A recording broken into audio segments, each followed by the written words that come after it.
Welcome to our exploration of primordial terrors, the 6 oldest demons from ancient cultures. In this video, we'll dive deep into the dark and terrifying world of ancient beliefs, uncovering the mythological demons that have haunted humanity for millennia. From the Mesopotamian underworld to ancient Egypt, these malevolent forces shaped the fears of ancient civilizations. Join us as we uncover the histories, powers, and symbolism of these primal beings, revealing how they continue to influence our understanding of fear and the supernatural today. Let's dive into the shadows of ancient terror. Don't forget to like, comment, and subscribe. Onryo, Japanese mythology. Japanese mythology and folklore are rich with supernatural beings, ranging from benevolent deities to terrifying spirits. Among the most feared are Onryo, vengeful spirits who return from the afterlife to seek retribution against those who wronged them in life. These spirits embody deep cultural fears of betrayal, injustice, and unfulfilled emotions, manifesting as ghostly apparitions capable of causing destruction, misfortune, and even death. The concept of Onryo has played a significant role in Japanese culture, influencing literature, theater, and modern horror films. This article explores the origins, characteristics, famous legends, and cultural impact of Onryo in Japanese mythology. Origins and concept. The term Onryo is composed of 2 kanji characters, on, meaning grudge or resentment, and ryo, meaning spirit or ghost. Unlike other spirits, which may be neutral or even helpful, Onryo are driven purely by hatred and a desire for vengeance. The origins of the Onryo concept can be traced back to early Japanese beliefs in tatarigami, or wrathful deities, who punished individuals or communities for their transgressions. Over time, this belief evolved into the idea that certain souls, particularly those who suffered violent or unjust deaths, could return as vengeful spirits. The idea became widespread during the Heian period, 794 to 1185 CE, and was later cemented in literature, theater, and oral traditions. Characteristics of Onryo. Onryo share several common traits that distinguish them from other supernatural beings in Japanese mythology. Appearance: they typically manifest as women dressed in white burial kimono, with long, disheveled black hair covering their faces. Their pale, gaunt faces and hollow, dark eyes evoke a chilling presence. This image has become iconic in Japanese ghost stories. Vengeful nature: Onryo are driven by hatred and a thirst for revenge. They haunt the living, particularly those responsible for their suffering, though their wrath can extend to innocent bystanders. Supernatural abilities: unlike ordinary ghosts, Onryo can directly interact with the physical world. They can cause sickness, misfortune, and natural disasters. Some Onryo possess people or even drive them to madness or death. Inescapable curse: the curse of an Onryo does not end with a single act of revenge. In some cases, their rage spreads like a plague, affecting entire families, generations, or even entire communities. Famous Onryo legends. 1. Oiwa of Yotsuya Kaiden. One of the most famous Onryo stories comes from Yotsuya Kaiden, a classic Edo period kabuki play. The story follows Oiwa, a beautiful but mistreated woman married to a deceitful man named Tamiya Iman. Iman, desiring another woman, conspires to poison Oiwa, causing her face to become grotesquely disfigured before she dies. After her death, Oiwa returns as an Onryo, haunting Iman and driving him to insanity. Her ghost is said to appear in mirrors and take on the forms of those he loves, tormenting him until his eventual demise. 2. Okiku of Bancho Sarayashiki. Another well-known Onryo tale is Bancho Sarayashiki, the story of Okiku, a servant girl accused of breaking a valuable plate. Her master, enraged, tortures and kills her, throwing her body into a well. Okiku's spirit returns, counting plates in a sorrowful voice, stopping at 9 before unleashing her terrifying wail.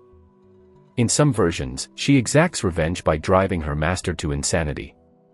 3. Taira no Masakado. Although Onryo are often depicted as female, there are exceptions.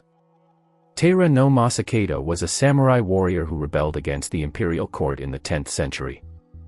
After his death, his head was said to be buried in Tokyo, where it became a source of supernatural occurrences. Many believed his spirit became an Onryo, causing disasters and political unrest until pacified through rituals and shrines built in his honor. Onryo in Japanese culture. Onryo in No and Kabuki theater. Traditional Japanese theater, such as No and Kabuki, often features Onryo as central figures. These spirits are typically portrayed by actors wearing white robes and long wigs, with slow, eerie movements to emphasize their supernatural nature.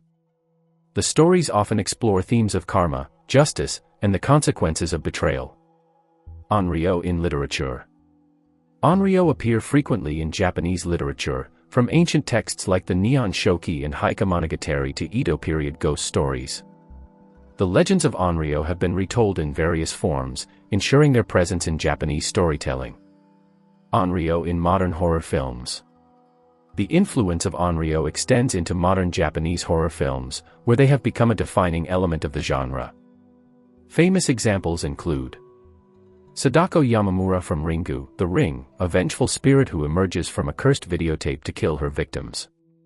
Kayako Seki from Ju-on, The Grudge, an Onryo who haunts a cursed house, spreading her wrath to all who enter. These films have popularized the Onryo archetype worldwide, influencing Western horror films as well. How to appease an Onryo. Throughout history, people have sought ways to pacify Onryo to prevent their wrath. Methods include proper burial and rituals. Ensuring the deceased receive proper funerary rites can prevent spirits from returning as Onryo. Offerings and prayers. Some believe that appeasing the spirit with offerings, such as food and incense, can help them find peace. Building shrines. In some cases, shrines are dedicated to Onryo to honor and pacify them, turning them into protective deities rather than vengeful spirits. Onryo remain one of the most terrifying and enduring figures in Japanese mythology. Their stories serve as cautionary tales about the consequences of betrayal, injustice, and unchecked emotions. Whether in ancient legends, traditional theater, or modern horror films, the image of the Onryo continues to captivate and terrify audiences worldwide. Their presence in Japanese culture is a testament to the power of folklore in shaping societal beliefs about death, revenge, and the supernatural. Pazuzu, Mesopotamian mythology. Pazuzu is one of the most well-known figures in Mesopotamian mythology, particularly within the cultures of the Akkadians, Babylonians, and Assyrians. He is recognized as a fearsome demon, but his role in ancient belief systems is more complex than simply being an evil entity. While Pazuzu embodies destructive forces such as famine and plague, he also serves as a protector against other malevolent spirits, particularly the dreaded Lamashtu. This duality makes Pazuzu a unique and enigmatic figure in ancient Mesopotamian religious and magical traditions. Origins and description. Pazuzu is commonly depicted in Mesopotamian art with a combination of human and animalistic features. He typically has a skeletal face with bulging eyes, a snarling mouth full of sharp teeth, and a long beard. His head often has horns, symbolizing his demonic nature. His body combines various animal traits, a canine or feline torso, the wings of a bird, eagle-like talons, and a long serpent-like tail. Sometimes, he is depicted with 4 wings instead of 2, emphasizing his supernatural abilities. His fearsome appearance was meant to both terrify and invoke awe. The earliest references to Pazuzu date back to the early 1st millennium BCE, appearing in Akkadian and Assyrian texts. He was often invoked in inscriptions and amulets designed to ward off evil forces. His connection to storms and winds, particularly the hot desert winds, linked him to destruction and disease, but also to purification and exorcism. Pazuzu's role in mythology. Pazuzu's primary role in Mesopotamian belief systems was as both a harbinger of misfortune and a protector against greater evils. He was particularly feared for bringing famine and pestilence, which were associated with the dry winds that swept through Mesopotamia. However, despite his destructive nature, Pazuzu was frequently called upon to guard against an even more dangerous entity, Lamashtu. Conflict with Lamashtu. Lamashtu was a terrifying female demon who preyed upon pregnant women and infants, causing miscarriages, infant mortality, and diseases. She was among the most feared supernatural beings in Mesopotamian culture. Interestingly, Pazuzu was seen as the primary force capable of counteracting her malevolence. Amulets and charms depicting Pazuzu were commonly used by expectant mothers to protect themselves and their unborn children from Lamashtu's influence. This dual role, both as a bringer of disaster and a protector, sets Pazuzu apart from many other Mesopotamian demons, who were usually associated solely with destruction. His ability to counteract other supernatural forces made him a valuable figure in ancient magical practices. Worship and amulets. Though Pazuzu was not worshipped as a deity in the same way as the great gods of Mesopotamian pantheons like Enlil or Marduk, he played a significant role in religious and magical practices. The most common way people interacted with Pazuzu was through protective amulets and figurines. These small artifacts, often made of bronze or clay, typically featured Pazuzu's image with inscriptions invoking his protection. Women, especially pregnant ones, wore these amulets or placed them in their homes to shield themselves from harm. Priests and exorcists would also use Pazuzu's image in rituals to drive away malevolent spirits.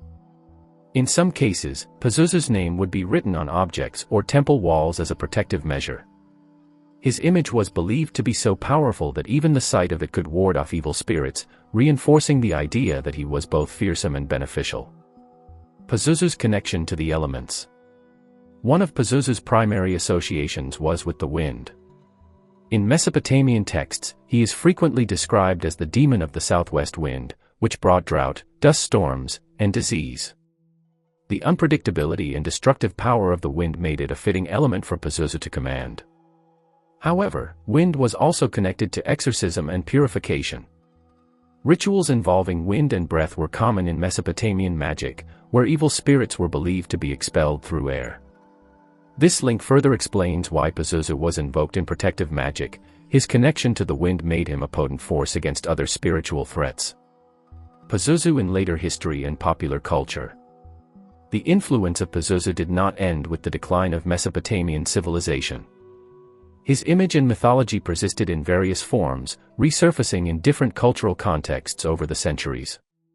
One of the most famous modern references to Pazuzu comes from the 1971 novel The Exorcist by William Peter Blatty and its 1973 film adaptation. In The Exorcist, Pazuzu is depicted as the possessing force behind the demonic entity that takes control of the young girl, Regan McNeil. While the portrayal in the film differs significantly from the historical Mesopotamian concept of Pazuzu, it helped popularize his name and image in modern horror culture. Apart from The Exorcist, Pazuzu has appeared in various other media, including television shows, comic books, and video games. His terrifying visage and dual nature, both destructive and protective, continue to fascinate audiences and scholars alike. Pazuzu is a compelling figure in Mesopotamian mythology, embodying both the destructive forces of nature and the protective power of a guardian spirit. While he was feared as a bringer of disease and famine, he was also invoked to ward off even greater supernatural dangers, particularly Lamashtu. His role in magical and religious practices highlights the complexity of Mesopotamian demonology, where spirits were not simply good or evil but could embody multiple aspects of human experience. The enduring legacy of Pazuzu, from ancient amulets to modern horror films, demonstrates the lasting power of mythology and the way ancient beliefs continue to influence contemporary culture. Whether as a historical guardian against evil or a figure of modern supernatural fiction, Pazuzu remains one of the most intriguing and enduring entities from the ancient world. Ereshkigal's Gala, Mesopotamian underworld spirits. The ancient Mesopotamian pantheon, teeming with gods, demons, and spirits, presents a rich and intricate belief system deeply intertwined with the fears and hopes of early civilizations. Among the most ominous entities of this mythology are the Gala, the terrifying spirits of the underworld, ruled by Ereshkigal, the queen of the dead. These spirits played a critical role in Mesopotamian beliefs regarding death, the afterlife, and divine punishment. This paper explores the origins, functions, and mythological significance of the Gala, shedding light on their connection to Ereshkigal and the wider Mesopotamian cosmology. Who is Ereshkigal? Ereshkigal, whose name means Queen of the Great Earth, is the formidable ruler of the Mesopotamian underworld, known as Kala. She presides over the realm of the dead, where souls are bound after departing from the land of the living.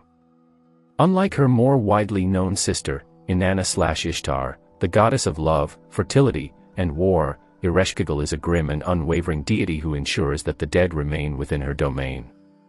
Despite her fearsome reputation, Ereshkigal is not depicted as purely malevolent. She is simply the sovereign of an inescapable reality, death. One of the most significant myths involving her is the descent of Inanna, in which the goddess of love seeks to usurp Ereshkigal's power but is ultimately subdued and sentenced to death. This myth highlights Ereshkigal's unchallenged rule over the dead and her connection to the Gala, who serve as her enforcers. The Gala, spirits of the underworld. The Gala are a class of underworld spirits or demons who operate as enforcers of Ereshkigal's rule. Unlike some demons in Mesopotamian mythology, they are not inherently evil but serve a divine function, ensuring that those destined for the underworld do not escape and punishing those who attempt to defy the natural order of life and death. They are frequently described as terrifying, ruthless, and relentless in their pursuit of souls. Origins and nature of the Gala. The origins of the Gala are somewhat obscure, but they are typically associated with the underworld and Ereshkigal's dominion.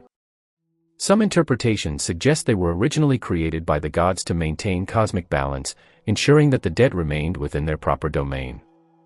Unlike other supernatural beings in Mesopotamian mythology, the Gala lack individual identities or complex personalities. Instead, they are often depicted as a collective force, anonymous, faceless entities that act as agents of death and the afterlife's punitive aspects. A notable distinction between the Gala and other Mesopotamian demons is their exclusive connection to the underworld. Unlike the Lamashtu or Pazuzu, who actively interact with the living by bringing disease and misfortune, the Gala primarily function within the realm of the dead. However, there are instances in which they emerge into the world of the living, usually to drag unfortunate souls into the depths of Erkala. Roles and functions of the Gala. The Gala performed several essential functions in Mesopotamian cosmology. Their primary responsibilities included guardians of the underworld. The Gala served as the enforcers of Ereshkigal's rule, ensuring that spirits remained in the underworld and did not return to the land of the living. In Mesopotamian beliefs, once a person died and was sent to the underworld, their fate was sealed. The Gala played a crucial role in preventing ghosts or spirits from escaping and causing disorder among the living. Retrievers of souls. The Gala were known to be relentless hunters of those who attempted to defy death. Some texts suggest that they would emerge from the underworld to capture souls that had somehow evaded their fate. In some versions of myths, they also served as executioners who carried out punishments dictated by Ereshkigal or other gods. Punishers of the unrighteous. The Gala were sometimes depicted as torturers of the wicked in the afterlife. While Mesopotamian religion generally held that all the dead, regardless of their moral standing, were bound for the underworld, certain myths suggest that particularly egregious offenders faced additional suffering. The Gala would be responsible for meting out these punishments. Servants of Ereshkigal. As devoted followers of the Queen of the Underworld, the Gala executed her commands without question. Their loyalty ensured that her rule remained absolute. In myths where Ereshkigal was angered or sought retribution, it was the Gala who carried out her will, striking fear into mortals and immortals alike. The Gala in mythology. One of the most well-known Mesopotamian myths featuring the Gala is the descent of Inanna, in which they play a pivotal role in maintaining Ereshkigal's control over the underworld. The descent of Inanna. In this myth, Inanna descends into the underworld with the intention of expanding her dominion. However, she is stripped of her divine power at each gate and ultimately stands defenseless before Ereshkigal. The Queen of the Underworld has Inanna executed, and her body is left hanging as a corpse. After Inanna's absence causes distress in the world above, the god Enki devises a plan to resurrect her. However, a key requirement for her return is that another being must take her place in the underworld. This is where the Gala are sent forth to capture a substitute. The Gala, described as, who know no food, who know no drink, are depicted as relentless in their duty. They eventually claim Dumuzi, Inanna's husband, dragging him into the underworld as her replacement. This myth highlights the merciless nature of the Gala, who do not negotiate or exhibit mercy, they merely execute their task. The fear of the Gala in Mesopotamian culture. Given their terrifying reputation, the Gala were greatly feared in Mesopotamian society. People sought protection against them through various religious rituals, amulets, and prayers to benevolent deities. Exorcisms and rituals. Mesopotamians believed that certain prayers or purification rituals could ward off malevolent spirits, including the Gala. Priests would perform exorcisms to prevent these entities from harming the living or taking their souls prematurely. Protective amulets. Some individuals carried amulets inscribed with protective incantations to shield them from demonic forces. Appeals to other deities. Gods like Enki and Shamash, who had power over life and death, were often invoked for protection against the Gala. The Gala's influence in later cultures. The idea of terrifying underworld spirits who capture souls has echoes in later mythologies. The Greek Charis, who collect the souls of the dead, or even the Grim Reaper of Western traditions, share thematic similarities with the Gala. These enduring archetypes reflect humanity's long-standing fears surrounding death and the unknown forces that govern it. Apep, Egyptian mythology. Apep, also known as Apophis, is a significant figure in ancient Egyptian mythology.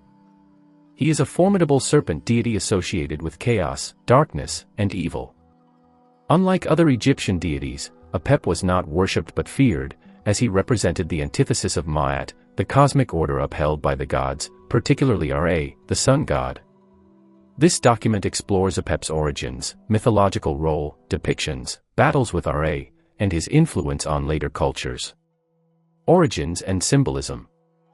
Apep's origins trace back to the Old Kingdom, circa 2686 to 2181 BCE, with his legend growing in prominence over time. He is primarily depicted as an enormous serpent, sometimes over 50 feet long, embodying the chaos, Isfet, that constantly threatened the universe. Unlike deities that maintained balance, Apep was a purely malevolent force, opposing the fundamental principles of Ma'at, order, truth, and harmony. Symbolically, Apep represented darkness, destruction, and the unpredictable forces of nature. His association with the underworld linked him to death and the abyss, often appearing as an adversary of divine forces. Apep's role as an eternal enemy rather than a deity meant that he was never venerated in temples or through religious offerings. Apep's role in mythology. Apep is most famous for his nightly battles against Ra, the sun god, who traveled through the sky and the underworld on his solar bark.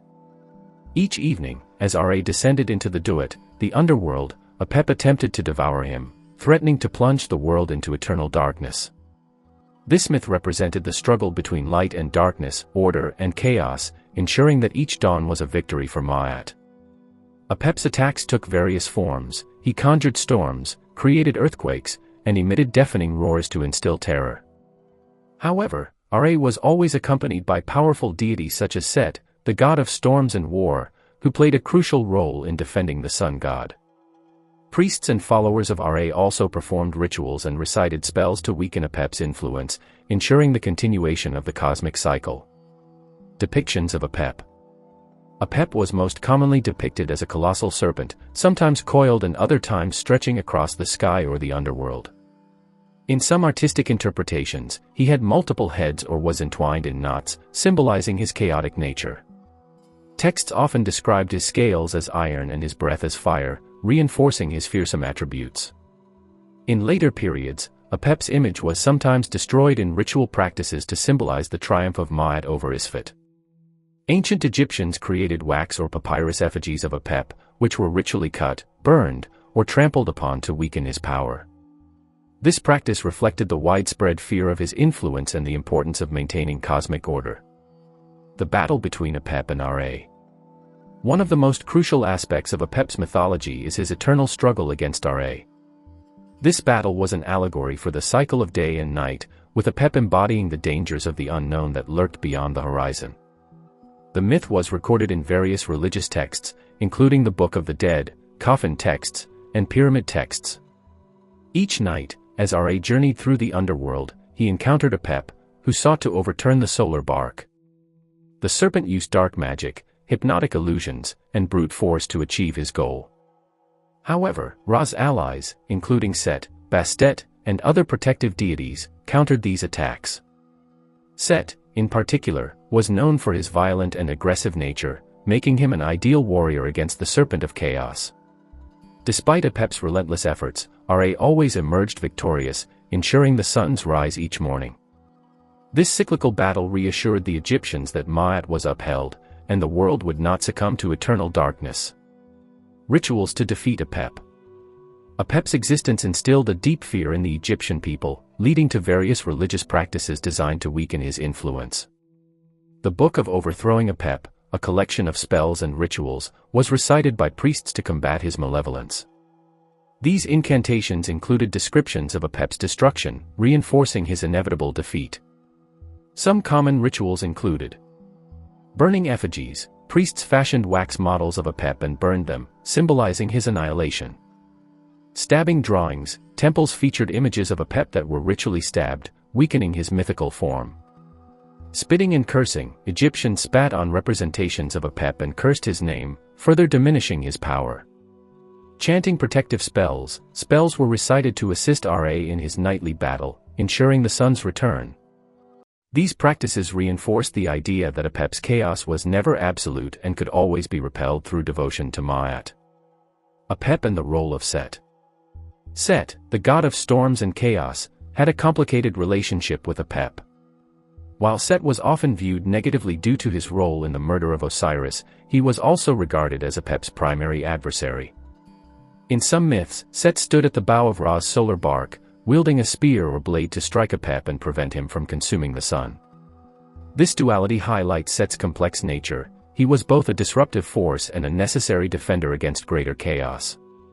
Some sects even venerated Set as a heroic figure in the battle against Apep, emphasizing his importance in maintaining cosmic balance.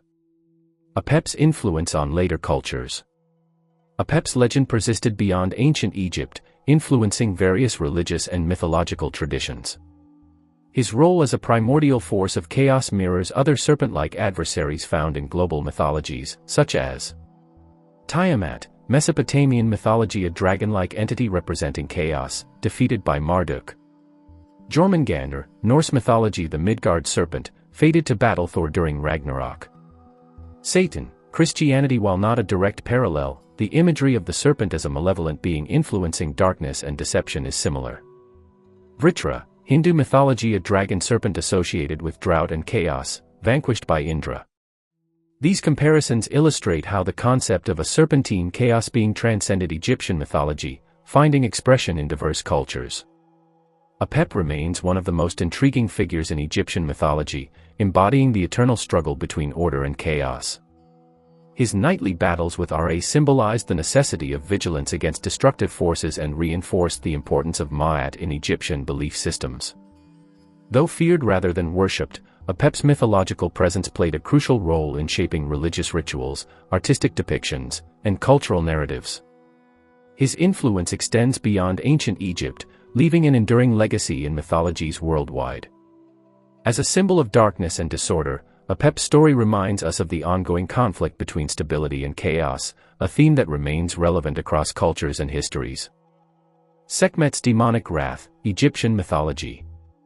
In ancient Egyptian mythology, few deities inspire as much awe and dread as Sekhmet, the lion-headed goddess of war, destruction, and healing. She was a force of divine wrath, a manifestation of the sun god Ra's anger, and a relentless avenger against those who defied the gods. Her legend, especially the tale of her uncontrolled rage nearly leading to the annihilation of humanity, encapsulates both the terrifying and protective aspects of her divine essence. The birth of Sekhmet, the wrath of Ra. Sekhmet's fury is most famously detailed in the myth known as the destruction of mankind, recorded in the Coffin texts and later the Book of the Heavenly Cow. This story unfolds when Ra, the aging sun god, grows increasingly disturbed by the disrespect and rebellion of humanity. The people of Egypt conspire against him, mocking his decrees and challenging his supremacy. Enraged by their ingratitude, Ra decides to unleash a divine punishment upon them. To execute his vengeance, Ra plucks a portion of his essence and breathes life into it, forming the goddess Sekhmet, a being embodying his pure, unrelenting fury. She is sent to Earth, where she begins her rampage, slaughtering the rebels with unyielding savagery. As a warrior goddess, her presence is likened to a raging fire, her breath as scorching as the desert winds, and her hunger for blood seemingly insatiable. The rampage and the divine intervention. Sekhmet's slaughter was not merely an execution, it was an unstoppable massacre. She bathed the land in blood, tearing through villages and cities without discrimination. It soon became evident that her wrath would not be satiated even after the guilty had perished. The world teetered on the brink of extinction, as the goddess of war had become an entity of total destruction.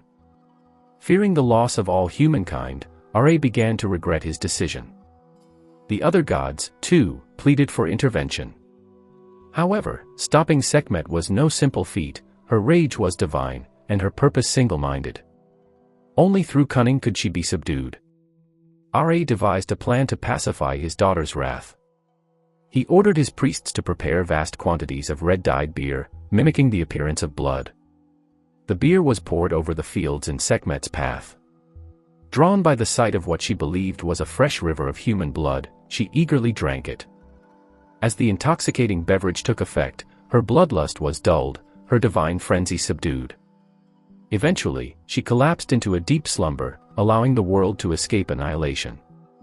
When she awoke, her rage had dissipated, and she transformed into Hathor, the gentler goddess of love, music, and fertility.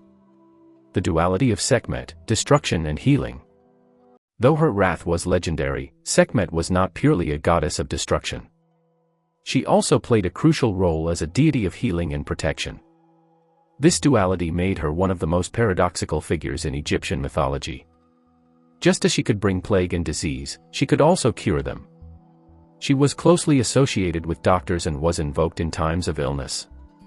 This aspect of her nature was reflected in her temples, particularly in Memphis, where she was venerated alongside her consort Ta, the god of craftsmen and creation, and their son Nefertum, the god of healing and beauty. The priests of Sekhmet were known as Sunu, meaning physicians, and they were believed to channel her power to cure ailments. The symbolism of Sekhmet's wrath. Sekhmet's legend serves as a powerful allegory for the balance between chaos and order. Her wrath was necessary to cleanse the world of corruption, but it also demonstrated the dangers of unchecked divine fury. In many ways, she was a protector, ensuring that the enemies of Ma'at, the principle of truth and justice, were punished.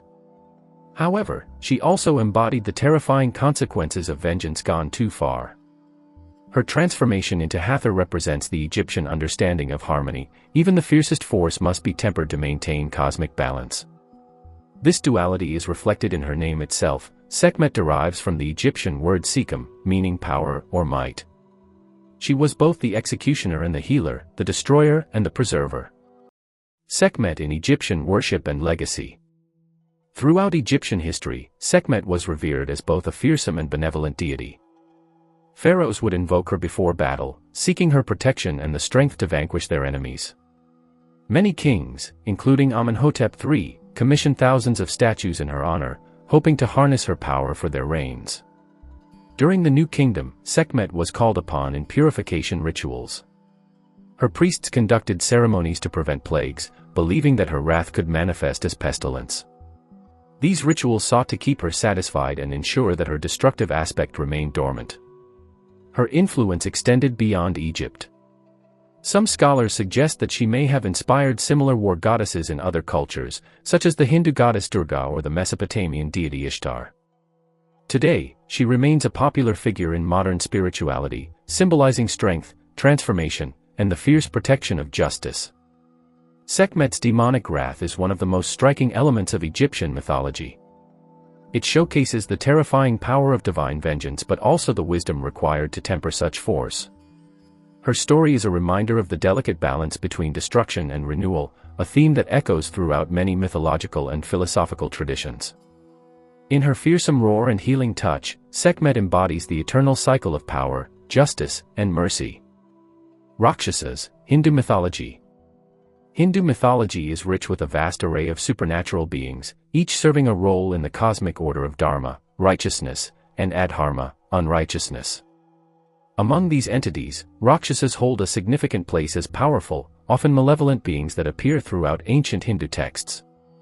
These creatures are frequently depicted as demonic, antagonistic to gods and humans, yet they are also complex figures with different characteristics and motivations. This article explores their origins, attributes, depictions in literature, and their role in Hindu cosmology. Origins and etymology. The term Rakshasa is derived from the Sanskrit root rak, meaning to guard or to protect. However, over time, the meaning shifted to refer to beings that needed to be guarded against due to their fierce and often unrighteous nature. In Hindu tradition, Rakshasas are said to have been created by Brahma, but their characteristics evolved differently in various texts. According to some myths, Rakshasas emerged from Brahma's breath during his period of sleep, and they immediately developed a hunger for flesh. Alarmed by their destructive tendencies, Brahma banished them to earth. Other legends trace their lineage to Pulasatya, one of the mind-born sons of Brahma, whose descendants included the demon king Ravana, the primary antagonist of the Ramayana. Rakshasas are sometimes associated with Asuras, another group of powerful beings often at odds with the gods, Devas. While Asuras are depicted as powerful but not necessarily evil, Rakshasas are usually considered more malevolent. Physical and magical attributes. Rakshasas are depicted as shapeshifters with immense strength, magical abilities, and a thirst for human flesh. Their appearances are varied, but they are often described as having terrifying forms with sharp claws, long fangs, and grotesque faces. Some key attributes of Rakshasas include shapeshifting. They can assume different forms to deceive and trick their enemies. Illusions. Many Rakshasas use illusionary powers to create fear or manipulate reality. Immortality. In some cases, some Rakshasas possess boons that make them invulnerable to certain beings or weapons. Bloodthirsty nature. Though not all Rakshasas are purely evil, many are depicted as cannibals or beings who delight in destruction. While most Rakshasas are feared for their malevolence, some, like Vibhishana, Ravana's brother, are depicted as righteous and devoted to Dharma. Rakshasas in Hindu texts. Ramayana. The Ramayana, one of the two great Hindu epics, features Rakshasas prominently. The most famous among them is Ravana, the 10-headed demon king of Lanka, known for abducting Sita, the wife of Lord Rama. Ravana, despite his immense strength and scholarly knowledge, is ultimately destroyed due to his arrogance and disregard for Dharma. Other notable Rakshasas in the Ramayana include Kumbhakarna, Ravana's gigantic brother who sleeps for months and eats voraciously when awake. Maricha, a shape-shifting Rakshasa who disguises himself as a golden deer to deceive Sita. Surpanaka, Ravana's sister, who attempts to seduce Rama and attacks Sita, ultimately leading to a conflict between the Rakshasas and Rama's army. Vibhishana, unlike his kin, Vibhishana chooses righteousness and joins Rama's side, eventually becoming the ruler of Lanka after Ravana's death. Mahabharata. In the Mahabharata, Rakshasas also play key roles. One of the most notable is Ghatotkacha, the son of the mighty warrior Bhima and the Rakshasi Hidimba.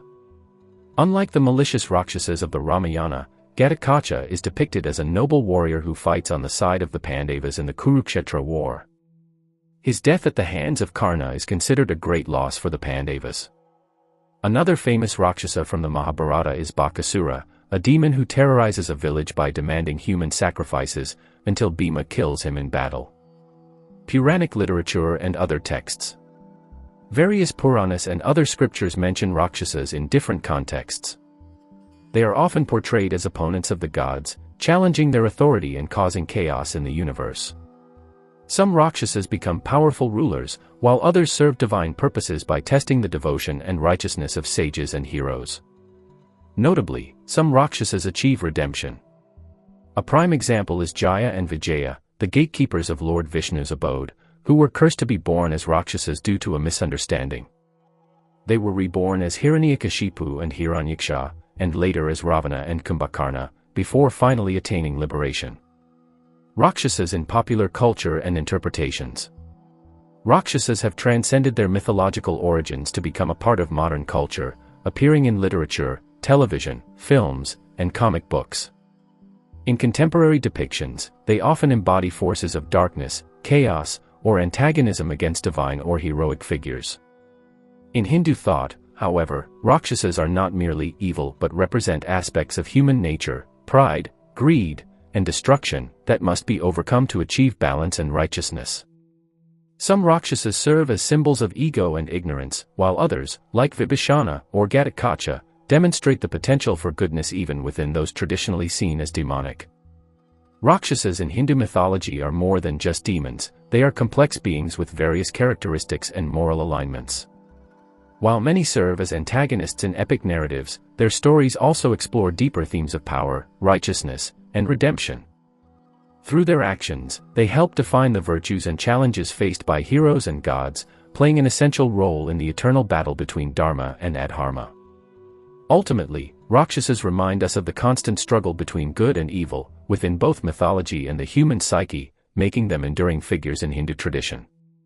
That wraps up our journey into primordial terrors, the 6 oldest demons from ancient cultures.